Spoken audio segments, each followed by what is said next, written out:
For more than 50 years, you've known us as Houston Audubon. Since our founding in 1969, we have protected birds and the places they need to thrive, all while bringing people together in celebration of the species we cherish. From conserving globally important habitats like the Bolivar Peninsula, to inspiring a community of volunteers, members, and bird lovers, we've always believed that when people connect with birds, they're inspired to protect the natural world around them. That belief, and the legacy you helped build, is what we want to pass on. So today, we're excited to announce our next chapter. Houston Audubon is now Birds Houston.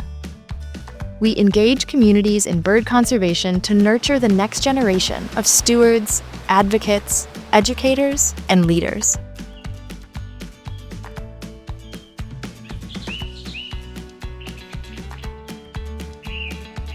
We have a new name, but our mission is unchanged, and our roots run deep.